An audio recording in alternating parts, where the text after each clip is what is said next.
बच्चों, welcome to विप्टरमाइंड channel. आज इस सेशन में हम डिस्कस करने वाले हैं exercise 1.2 as per the new text book for the academic year 2023 and 2024। Yes, अगर आप old edition text book use कर रहे हैं तो ये सारे क्वेश्चन जो है आपको एक्सरसाइज 1.3 में मिलेंगे। यस, अब जो बच्चों को नहीं पता है कि फॉर द एकेडमिक ईयर 2023 और 2024 के लिए मैथ्स के टेक्स्ट बुक में क्या क्या चेंजेस किया गया है, तो उसके ऊपर मैंने एक सेपरेट डिटेल वीडियो बनाया है, तो वो वीडियो का लिंक मैं आपको डिस्क्रिप्शन में दे दूंगा, तो आप लेक्चर के बाद वो वीडियो को देख सकते हैं। तो जैसे कि मैं हर एक लेक्चर में आप सभी से रिक्वेस्ट ये करता हूं कि प्लीज जब भी आप मैथ्स का लेक्चर देख रहे हैं तो सेम टाइम पे आप अपना टेक्स्ट बुक, नोटबुक और पेन साथ में रखिएगा, क्योंकि जो भी कॉन्सेप्ट हम यहाँ पर एक्सप्लेन करेंगे, जो भी क्वेश्चंस को आपको यहाँ पर एक्सप्लेन करेंगे, तो जैसे ही एक्सप्लेनेशन कंप्लीट होता है ये वीडियो को पॉज करिए और वो क्वेश्चन को सेम टाइम पे आप सॉल्व कर लीजिए। क्योंकि बहुत से टाइम हम क्या करते हैं, सिर्फ लेक्चर को सुनते ही जाते हैं और हम सॉल्व नहीं करते, तो बाद में जब हम सॉल्व करने बैठते हैं तो बहुत सारी चीजें हमें समझ में नहीं आती है। तो इसलिए जैसे ही एक्सप्लेनेशन कंप्लीट होता है वो क्वेश्चन को आप सॉल्व करिएगा, क्योंकि इससे आपका कॉन्सेप्ट बहुत अच्छे से क्लियर हो जाएगा और आपका प्रैक्टिस भी हो जाएगा। दूसरा थिंग, हमारा जो वीडियो होता है थोड़ा सा लेंथी होता है, क्योंकि हम ट्राई करते हैं जो भी एक्सप्लेनेशन है उसको जितना सिंप्लीफाई हो सके वो कर सके और जितना ज्यादा से ज्यादा आपको एग्जाम्पल दे सके, ताकि आपका कॉन्सेप्ट बहुत अच्छे से क्लियर हो जाए। क्योंकि जब भी ऐसे टाइप के क्वेश्चन, थोड़ा सा ट्विस्टेड जब क्वेश्चन आएगा, तो अगर आपका कॉन्सेप्ट क्लियर होगा तो आप इजीली वो क्वेश्चन को अटेम्प्ट कर पाएंगे। So let's start with today's session. तो एक्सरसाइज 1.2 जो है इसको मैंने दो पार्ट में डिवाइड किया है। तो आज जो पार्ट 1 है इसमें हम जो पहला क्वेश्चन है वो डिस्कस करेंगे, क्योंकि पहला ही क्वेश्चन जो है वो सबसे इंपॉर्टेंट है, उसमें ही मेन कॉन्सेप्ट है। उसका क्वेश्चन 2 और 3 जो है वो बहुत इजीली, आप अगर 1 आपको समझ में आ गया तो 2 और 3 बहुत इजीली हम सॉल्व कर पाएंगे। तो मेन जो टाइम हमारा जाने वाला है वो क्वेश्चन 1 में ही जाएगा। एंड जैसे क्वेश्चन 1 जो है, it is given that prove that root 5 is irrational. तो रूट 5 आ सकता है, रूट 2 आ सकता है, आपको रूट 3 आ सकता है, कोई भी नॉन परफेक्ट स्क्वायर रूट जो है उसे कैसे इरेशनल प्रूव करना है, यहाँ पर हम इनडायरेक्ट वे मेथड या हम जिसे बोलते हैं कॉन्ट्रडिक्शन मेथड से कैसे प्रूव करेंगे वो हम देखेंगे। तो जैसे मैंने आपको बताया, सेम मेथड सब कुछ हम हर एक नंबर में अप्लाई कर सकते हैं जो नॉन परफेक्ट स्क्वायर रूट होगा, जैसे रूट 2, रूट 3, रूट 7, कुछ भी आपको आ सकता है। And this question is very important from board point of view, क्योंकि बोर्ड एग्जाम में अगर आप लास्ट 10 ईयर्स के पेपर्स अगर आप निकालेंगे तो ये क्वेश्चन जो है आपको बहुत ही फ्रीक्वेंटली 3 मार्क्स या 4 मार्क्स में देखने को मिलेगा। Okay, so this is very very important question.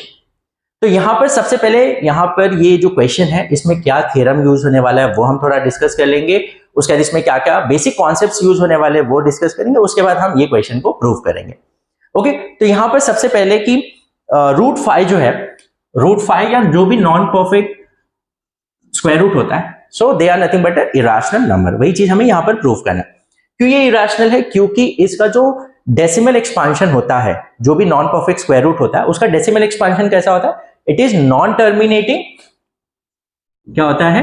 Non terminating and non recurring होता है। Yes, non terminating and non recurring. और non terminating and non recurring जो डेसिमल एक्सपांशन होता है उसे हम p by q फॉर्मेट में रिप्रेजेंट नहीं कर सकते, जहां पर p and q are integers and q is not equals to 0। Okay, तो ये चीजें हमें पता होना चाहिए कि इसमें हम इसको रिप्रेजेंट नहीं कर सकते हैं p by q फॉर्मेट में। Yes, p by q format में हम क्या रिप्रेजेंट कर सकते हैं? रैशनल नंबर रिप्रेजेंट कर सकते हैं, बिकॉज ये इरेशनल है और इरेशनल का डेसिमल एक्सपांशन कैसा होता है? Non terminating and non recurring. और जो रैशनल होता है, जैसे कि एग्जांपल अगर मैं बात करूं, जो परफेक्ट स्क्वायर रूट होता है, जैसे स्क्वायर रूट 4, इसका आंसर क्या आएगा? 2, and 2 can be represented in the form of p by q। Yes, तो जो भी नेचुरल नंबर है, होल नंबर है या इंटीजर्स है, we know that all can be represented in the form of p by q। जिसका decimal, और या कोई भी डेसिमल एक्सपांशन की बात करो तो अगर टर्मिनेटिंग होगा तो उसे हम p by q फॉर्मेट में रिप्रेजेंट कर सकते हैं, या नॉन टर्मिनेटिंग बट रिकरिंग भी अगर होगा तो भी हम उसे p by q फॉर्मेट में रिप्रेजेंट कर सकते हैं, जहां पर p और q इंटीजर्स होगा and q is not equals to 0। Yes, ये बेसिक चीजें होप सभी को पता है। तो सबसे पहले तो आपको ये पता होना चाहिए कि all the rational numbers can be represented in the form of p by q, where p and q are integers and q is not equals to 0। Okay, तो ये कॉन्सेप्ट होप समझ में आ गया, आपने ये 9th स्टैंडर्ड में भी पढ़ा होगा। ओके, दूसरा थिंग, यहां पर दूसरा थिंग हमें ये पता होना चाहिए कि व्हाट डू मीन बाय को प्राइम नंबर्स। तो को प्राइम नंबर्स वो होते हैं, वो ग्रुप ऑफ नंबर्स जिनके बीच में कोई भी कॉमन फैक्टर नहीं होता है अदर देन 1। अब बहुत सारे बच्चों को लगता है कि को प्राइम नंबर्स जो होंगे वो सिर्फ प्राइम नंबर्स ही होंगे। नहीं, ऐसा नहीं होता है। वो कंपोजिट नंबर्स भी हो सकते हैं, लेकिन उनमें कोई भी कॉमन फैक्टर नहीं होना चाहिए अदर देन 1। जैसे कि एग्जांपल 4 और 9, दे आर कंपोजिट नंबर्स, क्योंकि 4 और 9 जो है इनके बीच में सिर्फ कॉमन फैक्टर 1 है, 1 के अलावा और कोई भी नहीं है। ये दोनों आपको कोई भी और टेबल में देखने को नहीं मिलेंगे अदर देन 1। ओके, अब जैसे कि मैं बात करूं 4 and 25, ये भी क्या है, they are coprime numbers. Is it clear? तो coprime numbers are the numbers जिनके बीच में कोई भी कॉमन फैक्टर नहीं होता है अदर देन 1। होप ये चीज आपको समझ में आ गया। यस, इसके ऊपर मैंने एक डिटेल वीडियो बनाया हुआ है, तो वो वीडियो का भी लिंक मैं आपको डिस्क्रिप्शन में दे दूंगा अगर आपको को प्राइम नंबर्स को और भी डिटेल में समझना है और कुछ प्रॉपर्टीज उसके बारे में समझना है। ओके, तो ये तो हो गया को प्राइम नंबर, ये चीज हमें यहां पर यूज होगा। दूसरा थिंग, यहां पर अब हमें एक थ्योरम यूज होगा ये क्वेश्चन में, that if p is a prime and p divides a square, p एक प्राइम नंबर है और p जो है वो एक नंबर जो है a स्क्वायर उसको डिवाइड कर रहा है, p जो है वो a स्क्वायर को डिवाइड कर रहा है। तो अगर p जो है वो a स्क्वायर को अगर डिवाइड करेगा तो p जो है वो a को भी डिवाइड करेगा। समझ में आ रहा है? p अगर a स्क्वायर को डिवाइड कर रहा है तो p जो है वो a को भी डिवाइड करेगा। Is it clear? ये आपको थ्योरम जो है टेक्स्ट बुक में, जो न्यू टेक्स्ट बुक है उसमें आपको पेज नंबर 6 पे मिलेगा, दैट इज थ्योरम 1.2।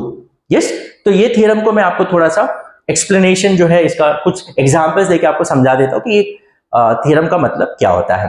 तो जैसे यहां पर हमें बोला है कि सपोज एक p जो है, सपोज 3 है, ये एक प्राइम नंबर है, और a जो है, सपोज a जो है, एक एग्जांपल हम 15 ले लेते हैं, एग्जांपल 15। तो अब अगर p जो है, p जो 3 है वो a स्क्वायर को डिवाइड कर रहा है, तो a स्क्वायर क्या होगा, 15 स्क्वायर होगा। यस और नो? क्या होगा? 15 स्क्वायर। तो अब देखो p जो है 3 जो है वो a स्क्वायर को डिवाइड करेगा, 15 स्क्वायर को डिवाइड कर सकता है, ऑब्वियस है, क्योंकि देखो 15 स्क्वायर मतलब 15 इंटू 15 डिवाइड बाय 3, तो 3 इंटू 1 3, 3 इंटू 5 15, तो ये पूरा कंप्लीट उसको डिवाइड कर दिया। सो ये क्या हो जाएगा, दैट इज नथिंग बट 75 आ जाएगा। Is it clear? तो ये चीज जो है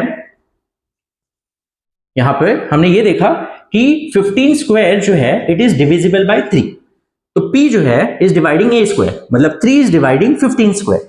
इज इट क्लियर? तो अगर p जो है वो a स्क्वायर को डिवाइड कर रहा है तो p जो है वो a को भी डिवाइड करेगा। तो अब देखो p जो है वो 3 है, तो a स्क्वायर जो है वो 15 स्क्वायर है, तो a क्या होगा, तो a तो 15 होगा ना, 15 स्क्वायर का रूट ले लेंगे तो 15 आ जाएगा। तो मुझे बताओ अब ये जो 3 होगा, ये जो 3 होगा वो 15 को डिवाइड करेगा कि नहीं करेगा? Yes, 15 into 1, sorry 3 into 1, 3 into 5 15। Is it clear? समझ में आ रहा है? देखो ये 3 जो है वो 15 स्क्वायर को क्यों डिवाइड कर पा रहा है, क्योंकि 15 का जो प्राइम फैक्टर है उसमें 3 आ रहा है ना, क्योंकि 15 is nothing but what, 15 is nothing but 3 into 5। Yes और नो? 3 इंटू 5, तो इसका मतलब क्या हुआ, 15 स्क्वायर जो होगा वो क्या होगा, 3 इंटू 3 इंटू 5 इंटू 5, क्योंकि 15 स्क्वायर है ना, सॉरी जब हम 15 स्क्वायर लेंगे तो देखो 15 क्या होता है 3 इंटू 5, तो जब स्क्वायर लेंगे तो ऑब्वियस है जो फैक्टर्स है उसका पावर 2 से ये हो जाएगा, तो 3 इंटू 3 हो जाएगा, 5 भी 2 बार आ जाएगा। तो देखो 15 स्क्वायर जो है तो ऑब्वियस है 3 से डिवाइड होगा क्योंकि 3 उसमें फैक्टर है। यस, तो डिवाइड कर दिया। तो जब हम इसका स्क्वायर रूट लेंगे 15 स्क्वायर जो है उसका स्क्वायर रूट लेंगे तो वो क्या आ जाएगा, 15 आ जाएगा, that is nothing but 3 into 5। तो ऑब्वियस है 3 इंटू 5 आएगा तो वापस 3 जो है वो तो रहने ही वाला है उसमें प्राइम फैक्टर में, तो वो अगर 3 जो है वो 15 स्क्वायर को डिवाइड कर सकता है तो 3 जो है वो 15 को भी डिवाइड करेगा। समझ में आ रहा है? होप ये चीजें क्लियर हो रही है। यस, तो still if you have any confusion तो आप मुझे कमेंट सेक्शन में बता सकते हैं। Now hope it is clear. तो पहला तो थ्योरम क्या बोल रहा है, theorem states that if p divides a square, if p divides a square तो p will also divide a। समझ में आ रहा है? Is it clear? होप ये सबको क्लियर हो गया है। अगेन मैं बोल रहा हूं, अगर मुझे ऐसा लग रहा है कि माइट भी कुछ बच्चों को कंफ्यूजन हो सकता है तो मैं एक बार वापस रिपीट कर देता हूं कि p जो है जिसका वैल्यू 3 है तो ऑब्वियस है वो 15 स्क्वायर को डिवाइड करेगा, a स्क्वायर को डिवाइड करेगा, 3 डिवाइड 2 नहीं डिवाइड कर सकता। मैं ऐसा नहीं बोल सकता p कोई भी वैल्यू ले लो, अब p इक्वल्स टू 2 लूंगा तो क्या वो 15 स्क्वायर को डिवाइड कर पाएगा? नहीं कर पाएगा, क्योंकि 15 में 2 एज अ फैक्टर नहीं आ रहा है ना, is it clear? 2 as a factor आ रहा है, नहीं आ रहा, तो ऑब्वियस है p जो है वो a स्क्वायर को नहीं डिवाइड करेगा। तो p जो है वो a स्क्वायर को तभी डिवाइड करेगा जब जो नंबर है उसका प्राइम फैक्टर्स इसमें होना चाहिए। तो जैसे कि हाँ 5 भी हो सकता है, तो p जो है 5 है अगर, तो 15 स्क्वायर जो है उसको डिवाइड करेगा, क्योंकि इसमें 5 एज अ प्राइम फैक्टर आ रहा है। तो ऑब्वियस है p अगर 5 लूंगा तो वो a को भी डिवाइड करेगा, 15 को भी डिवाइड करेगा। समझ में आ रहा है? तो अगर p जो है वो a स्क्वायर को डिवाइड कर रहा है तो p जो है वो a को भी डिवाइड करेगा। Is it clear? समझ में आ रहा है? और डिवाइड अगर वो कर रहा है p a स्क्वायर को, तो ऑब्वियस है वो p प्राइम फैक्टर जो है उसमें a स्क्वायर में वो टर्म प्रेजेंट है, तो p में भी p है तो वो ऑब्वियस है a को भी डिवाइड करेगा। Hope it is clear? इस क्योंकि ये कॉन्सेप्ट हमें यहां पर यूज होने वाला है। सो नाउ ओके, तो अब यहां पर रूट 5 जो है वो इरेशनल हमें प्रूव करना है। तो कॉन्ट्रडिक्शन मेथड में एक्चुअली हम क्या करते हैं? तो कॉन्ट्रडिक्शन मेथड क्या होता है कि हमें बोला है कि वो इरेशनल प्रूव करो, तो हम बोलेंगे नहीं वो इरेशनल नहीं है। तो अगर वो इरेशनल नहीं है तो ऑब्वियसली वो रैशनल होगा। यस और नो? तो कॉन्ट्रडिक्शन में हम क्या होते हैं, जो हमें बोला गया प्रूव करने के लिए उसके अगेंस्ट में हम स्टेटमेंट लेते हैं। समझ में आ रहा है? अगर वो बोला कि वो प्रूव करो वो जानवर है, तो नहीं, हम बोलेंगे नहीं वो इंसान है। तो हमने एजम्पशन कर लिया वो इंसान है, फिर इंसान अगर है तो इंसान की सारी कैरेक्टरिस्टिक उसमें हमें मिलनी चाहिए, तो हम उसको इंसान मान के उसमें सारे ऑपरेशन जब करने जाएंगे कोई भी चीज, तो हमें इंसानों वाली चीज मिलनी चाहिए। बट हमें बाद में पता चलेगा अरे नहीं, इसमें इंसानों वाली क्वालिटी जो हमने अजम्पशन किया था वो तो है ही नहीं, तो इसका मतलब वो जो बोल रहे थे कि वो जानवर है तो वही सही है। समझ में आ रहा है? तो कॉन्ट्रडिक्शन में हम क्या करते हैं? कॉन्ट्रडिक्शन में हम जो हमें बोला गया है उसके अगेंस्ट में हम स्टेटमेंट लेते हैं, फिर आगे हम अपना जो भी ऑपरेशन है वो करने बैठते हैं, फिर आगे जाके हमें पता चलता है कि हमारा जो अजम्पशन है वो गलत है। समझ में आ रहा है? तो सेम चीज है यहां पर हम करने वाले। तो जैसे हमें बोला है कि root 5 is an irrational number, तो हम क्या बोलेंगे? Let us assume that root 5 is a rational. ठीक है, इज अ रैशनल नंबर। ठीक है, हमारी मर्जी, हमने अजम्पशन कर लिया। ठीक है, अब अगर हमने अजम्पशन कर लिया कि रूट 5 जो है वो रैशनल नंबर है, तो ऑब्वियस अगर रैशनल नंबर है तो रैशनल नंबर की जो भी प्रॉपर्टीज है इस पे अप्लाई कर सकते हैं। तो अब हमें ये पता है कि कोई भी अगर रैशनल नंबर है, तो रूट 5 अगर रैशनल नंबर है तो obvious this can be represented in the form of p by q। yes or no? all the rational numbers can be represented in the form of p by q, where p and q are integers and q is not equals to 0। यहां पर denominator 0 नहीं हो सकता है। we know that we cannot divide any number by 0 because it is not defined। okay, तो ये तो हो गया p by q। अब p by q जो है उनके बीच में कोई कॉमन फैक्टर हो सकता है, जैसे कि एक एग्जांपल, जैसे 2 है, तो 2 को मैं ऐसा 10 डिवाइड बाय 5 रिप्रेजेंट कर सकता हूं। यस और no? Because 10 divide by 5 is nothing but 2, that is p by q। लेकिन इसको अगर मैं रेड्यूस करूं तो 5 into 1 5 into 2 that is 2 by 1। तो इसका रेड्यूस फॉर्म जो है p by q form of 2, उसका रेड्यूस फॉर्म है 2 by 1। देखो इसको मैं 20 by 10 भी लिख सकता हूं। हाँ, 20 by 10 भी 2 होता है, लेकिन उसका रेड्यूस फॉर्म जो होगा वो 2 by 1 होगा। यस और नो? लोएस्ट फॉर्म में। समझ में आ रहा है? तो ये तो सपोज नॉर्मल फॉर्म है। अगर मैं इसको रेड्यूस करूंगा, so now we will cancel out all the common factors between p and q। तो p and q के बीच में जो भी कॉमन फैक्टर्स होगा उसको हम कैंसिल आउट कर देंगे। तो therefore अब क्या हो जाएगा? Root 5 will become a by b।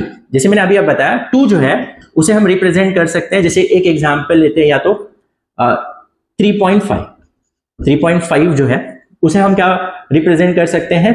35 by 10 use कर सकते हैं। यस, 35 by 10, तो ये p by q फॉर्म हो गया। बट इसको अगर हम रेड्यूस फॉर्म में लाए तो ये हो जाएगा 7 by 2। यस और नो? ये रेड्यूस फॉर्म है। तो ये रेड्यूस जो फॉर्म है उसको हम a by b के फॉर्मेट में लिख रहे हैं। समझ में आ रहा है? p by q जो है वो 35 by 10 के फॉर्म में सपोज है। अब वही सेम चीज को जब हम रेड्यूस करेंगे, इनके बीच में जो भी कॉमन फैक्टर है, तो 5 into 7 5 into 2, कॉमन फैक्टर 5 था वो कैंसिल आउट किया तो 7 by 2। अब इसके आगे और रेड्यूस नहीं होगा, कोई भी कॉमन फैक्टर नहीं है अदर देन 1। तो यहां पर रूट 5 जो है अब उसको मैं a by b के फॉर्म में रिप्रेजेंट करूंगा। यहां पर a and b are coprime numbers, है या ना? अभी थोड़ी देर पहले हमने डिस्कस किया को प्राइम नंबर्स मतलब इनके बीच में कोई भी कॉमन फैक्टर नहीं होगा अदर देन 1। जब हम उसको लोएस्ट फॉर्म में रिप्रेजेंट करेंगे, तो अब जब लोएस्ट फॉर्म में वो आ जाएगा तो उनके बीच में कोई भी कॉमन फैक्टर अब नहीं रहेगा अदर देन 1। तो उस हिसाब से पहले तो हमने रूट 5 को p बाई क्यू फॉर्मेट में रिप्रेजेंट किया, उनके बीच में कॉमन फैक्टर कुछ हो सकता है। अब उसको हमने क्या रेड्यूस किया, फाइनली हमें ये मिला कि रूट 5 जो है वो a बाई b के फॉर्म में आ गया। समझ में आ रहा है? रेड्यूस किया तो यहाँ पर जैसे 35/10 था वो p बाई क्यू फॉर्मेट में था, अब वही p बाई क्यू फॉर्मेट में, लेकिन नंबर्स क्या हो गया 7/2। अब उसको हमने रेड्यूस फॉर्म में कन्वर्ट कर दिया, लोएस्ट फॉर्म में। तो लोएस्ट फॉर्म में a बाई b के फॉर्मेट में हम लिख रहे हैं यहाँ पर, तो इसका मतलब a और b जो होगा वो को प्राइम नंबर होगा। क्या होगा? को प्राइम। को प्राइम मतलब इनके बीच में अब कोई भी कॉमन फैक्टर नहीं होगा अदर देन 1। समझ में आ रहा है? Is it clear? This is very important step. इसको 1 हम कंसीडर कर लेते हैं, 1। तो इसका मतलब root 5 is a by b, because ये एक रैशनल नंबर है तो a बाई b के फॉर्म में रिप्रेजेंट होगा, और a बाई b जो है वो को प्राइम नंबर है, इनके बीच में कोई भी कॉमन फैक्टर नहीं है अदर देन 1। ओके, तो अब देखो यहां पर root 5 equals to a by b, तो अब मैं कोई भी ऑपरेशन यहां कर सकता हूं। यस, तो क्रॉस मल्टीप्लाई करो, एडिशन, सब्ट्रैक्शन जो भी करना है हम कर सकते हैं। तो अगर मैं यहां पर क्रॉस मल्टीप्लाई करता हूं तो ये क्या हो जाएगा? Root 5b is equals to a। Yes और नो? b को मैंने यहां लाया तो ये हो जाएगा root 5b equals to a। Yes, अब ये चीज को अगर मैं यहां रूट 5 है ना, तो रूट 5 को क्या करते हैं? रूट हटा देते हैं। तो उसके लिए मुझे क्या ऑपरेशन करना पड़ेगा? Squaring on both the side. तो कर सकते हैं, हम कुछ भी कर सकते हैं अभी यहाँ पर, but technically that should be correct, mathematically correct होना चाहिए। तो स्क्वायरिंग तो कर ही सकते हैं हम। तो स्क्वायरिंग करेंगे तो रूट 5 का क्या होता है? स्क्वायर 5 हो जाएगा, b का b स्क्वायर हो जाएगा, a स्क्वायर का a हो जाएगा, सॉरी a का a स्क्वायर हो जाएगा। समझ में आ रहा? ओके, अब देखो यहां पर इसको हम 2 कंसीडर कर लेते हैं। अब देखो यहां पर 5b square is equals to a square. इसका मतलब अब क्या मैं ये बोल सकता हूं, देखो यहां 5b square equals to a square, तो यहां पर अगर 5 है मतलब a स्क्वायर जो है उसका कुछ तो भी जो वैल्यू है, a स्क्वायर का जो वैल्यू है ना उसमें 5 एज अ फैक्टर आ रहा है ना, क्योंकि a स्क्वायर का वैल्यू किसके बराबर है? 5 इंटू b स्क्वायर। तो इसका मतलब a स्क्वायर का जो वैल्यू होगा उसमें 5 एज अ फैक्टर होगा, प्राइम फैक्टर होगा। समझ में आ रहा है? ये चीज क्लियर हो रही है? जैसे कि एग्जाम्पल मैंने अभी थोड़ी देर पहले आपको बताया 15 का जो स्क्वायर है, 15 का स्क्वायर, तो ये क्या होता है? 3 स्क्वायर इंटू 5 स्क्वायर होता है। तो क्या मैं इसको ऐसा लिख सकता हूं 3 इंटू 3 इंटू 5 इंटू 5 ऐसा? क्या मैं इसको ऐसा लिख सकता हूं 3 इंटू ये 3 इंटू 5 इंटू 5 जो है इसको सपोज एक वैल्यू मान लिया m मान लिया, एक एग्जाम्पल क्या मान लिया हमने? m। तो देखो 15 स्क्वायर को क्या मैं लिख सकता हूं? 3m लिख सकता हूं, 3m। m जो है वो 3 इंटू 5 इंटू 5 है। मैं वो चीज को नहीं दिखाना चाहता हूं, लेकिन मैं ये दिखाना चाहता हूं कि यहां पर 3 है। यस, मैं उसी तरह 5 भी दिखा सकता हूं। तो अगर मैं ये 5 दिखाना चाहता हूं तो अब ये m का वैल्यू जो होगा वो 3 इंटू 3 इंटू 5 हो जाएगा, और एक 5 यहां पर दिखा। इसका मतलब जो 15 स्क्वायर है ना उसमें 5 एज अ फैक्टर है, क्योंकि यहां से हमें पता चल रहा है ना 15 स्क्वायर इज 5m है, इसका मतलब ऑब्वियस है उसमें 5 एज अ फैक्टर है।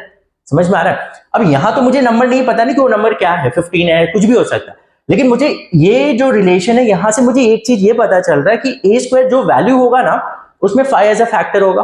हाँ या ना? Is it clear? ये फील आ रही है? समझ में आ रहा है ये चीज कि उसमें 5 एज अ फैक्टर होगा, 3 एज अ फैक्टर होगा, ऑब्वियस है। तो ऑब्वियस अगर a स्क्वायर के वैल्यू में इक्वल्स टू 5b स्क्वायर को, तो अगर यहाँ 5 दिख रहा है मतलब 5 a स्क्वायर का जो भी वैल्यू होगा उसमें 5 एज अ फैक्टर होगा। समझ में आया? अब अगर 5 एज अ फैक्टर है तो इसका मतलब मैं क्या बोल सकता हूं? So therefore 5 divides a square.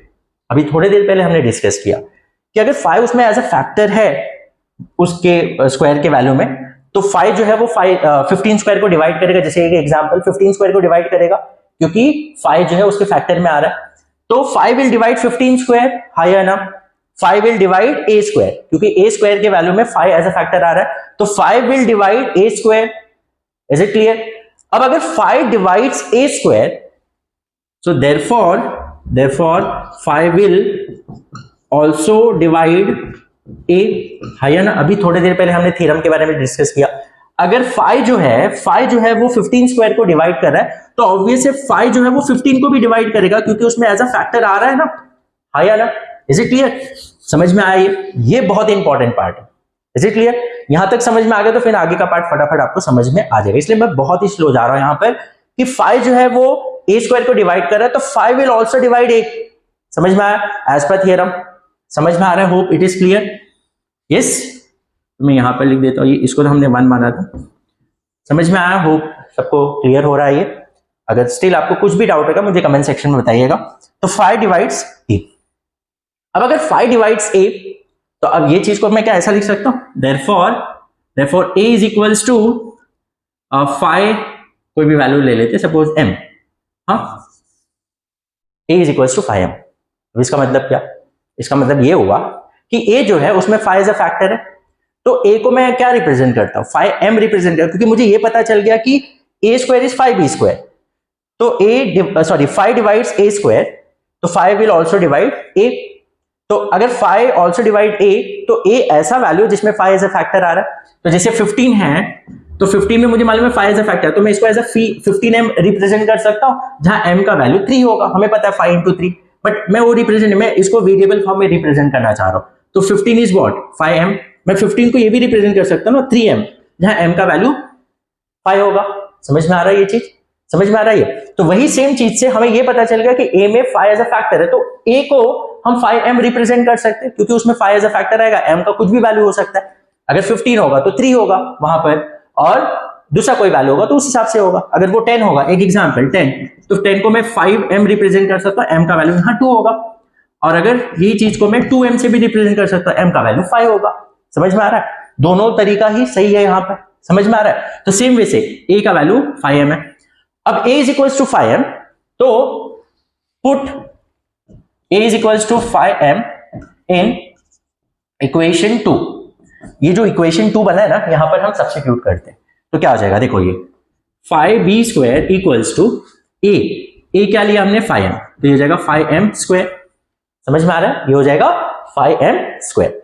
Okay, क्योंकि हमने a के जगह पे उसके फैक्टर के फॉर्म में हमने लिख दिया वो चीज, इसमें कोई गलत चीज नहीं है। तो ये क्या हो जाएगा 5b स्क्वायर इक्वल्स टू 5 का square 25, m square is m square. Is it clear? अब क्या होगा, ये 5 को मैं यहां लेके जाता हूं इधर, तो ये जाएगा b square equals to 25 by 5 m square, तो ये जाएगा b square is equals to 5m square. आया ना, समझ में आया? तो b square is 5m square. देखो जैसे यहां कंडीशन मिला था कि a square equals to 5b स्क्वायर, तो सेम चीज यहां पर हमें क्या मिल रहा है, b square equals to 5m m square. तो अगेन देखो b square equals to 5m square, इसका मतलब b स्क्वायर का जो वैल्यू है उसमें भी 5 एज अ फैक्टर आ रहा है, तो उस हिसाब से क्या होगा, therefore 5 divides what, b square ना, 5 विल डिवाइड b स्क्वायर, क्योंकि b स्क्वायर के वैल्यू में वो 5 आ रहा है। तो अगर 5 डिवाइड्स b स्क्वायर, तो देयरफॉर 5 डिवाइड्स b आल्सो। आया ना, एज पर थ्योरम। समझ में आ रहा है? तो देखो 5 डिवाइड्स a, 5 a को भी डिवाइड कर रहा है, और 5 जो है वो b को भी डिवाइड कर रहा है। का मतलब क्या, का मतलब ये हुआ कि हम गलत दिशा में जा रहे हैं, है या ना, क्योंकि 5 जो है वो, अगर देखो 5 जो है वो a को डिवाइड कर रहा है, मतलब 5 जो है वो a का फैक्टर बन गया, 5 जो है वो a का एज अ फैक्टर होगा, और 5 जो है वो b को भी डिवाइड कर रहा है, तो ऑब्वियस है 5 जो है वो b का भी फैक्टर होगा। तो a और b में कॉमन फैक्टर क्या आ रहा है, एक कॉमन फैक्टर और आ गया, क्या, 5। बट ऐसा होना ही नहीं चाहिए था ना, क्योंकि a और b जो है वो को प्राइम है, क्योंकि अगर ये रैशनल नंबर है तो रेड्यूस्ड फॉर्म में ये तो क्या हो जाएगा, को प्राइम नंबर हो जाएगा। इनके बीच में आप कोई भी कॉमन फैक्टर नहीं आना चाहिए अदर देन 1। लेकिन हमारे अजम्पशन के हिसाब से हम जो ऑपरेशन करते जा रहे हैं उसमें हमें यह मिल रहा है कि 5 जो है वो a को भी डिवाइड कर रहा है, 5 जो है वो b को भी डिवाइड कर रहा है। समझ में आ रहा है? तो इसका मतलब क्या हुआ, सो देयरफॉर हम बोलेंगे therefore we are getting 5 as a common factor between a and b। इसे हम थर्ड मान लेते हैं, थर्ड। तो देखो फर्स्ट, जिसको हम फर्स्ट माने थे, यहां पर हम लिखा a और b को प्राइम है, और we are getting 5 as a common factor between a and b। तो यहां तो को प्राइम वाला जो डेफिनेशन है वो तो फिट ही नहीं बैठ रहा है ना, क्योंकि 5 कॉमन फैक्टर हो ही नहीं सकता। अगर ये a बाई बी को प्राइम है और ये रैशनल है, तो उस हिसाब से इसमें और कोई कॉमन फैक्टर आगे आना ही नहीं चाहिए था ऑपरेशन करने पे, लेकिन हमें 5 as a common factor a और b में आ रहा है। तो इसका मतलब क्या हुआ, हम जो ऊपर बोल रहे हैं को प्राइम, अब यहां आके बोल रहे हैं उनके बीच में कॉमन फैक्टर है, ये तो अलग बात हो गई। एक बार ट्रू भी बोल रहे, एक बार फॉल्स भी बोल रहे, वही चीज हो गई ना। ऊपर को प्राइम बोल रहा है और यहाँ बोल रहे कॉमन फैक्टर, तो को प्राइम होगा तो कॉमन फैक्टर कहां से आएगा, नहीं आएगा ना। तो इसका मतलब ये क्या हुआ, कॉन्ट्रडिक्शन हुआ, इसे हम क्या बोलते हैं, कॉन्ट्रडिक्शन। ऊपर स्टेटमेंट कुछ और बोल रहे हैं, नीचे आके कुछ और बोल रहे हैं, हाँ या ना। तो इसका मतलब क्या हुआ, from 1 and 3 we are getting a contradiction statement. Yes or no? We are getting a contradiction statement. दोनों कॉन्ट्रडिक्शन स्टेटमेंट्स है, यहां को प्राइम बोल रहे हैं और यहां पर हम फैक्टर भी बोल रहे हैं, five as a common factor है। तो ये कॉन्ट्रडिक्शन स्टेटमेंट क्यों आया, कोई चीज ट्रू भी नहीं हो सकता, फॉल्स भी नहीं हो सकता, मतलब दोनों चीज तो नहीं हो सकती, या तो ट्रू होगा या तो फॉल्स होगा। यस और नो? तो यहाँ वही चीज हम बोल रहे हैं कि एक जगह कुछ हम बोल रहे हैं, सपोज ये ट्रू बोल रहे हैं तो यहाँ के बोल रहे फॉल्स, तो ऐसा तो हो नहीं सकता। तो ये क्यों होता है, क्योंकि हमारा अजम्पशन जो है वो गलत है, क्योंकि अगर सही होता तो ऐसा आता ही नहीं, वो कंडीशन ही नहीं मिलता कि हमें दोनों के बीच में कोई कॉमन फैक्टर मिलता। समझ में आ रहा है?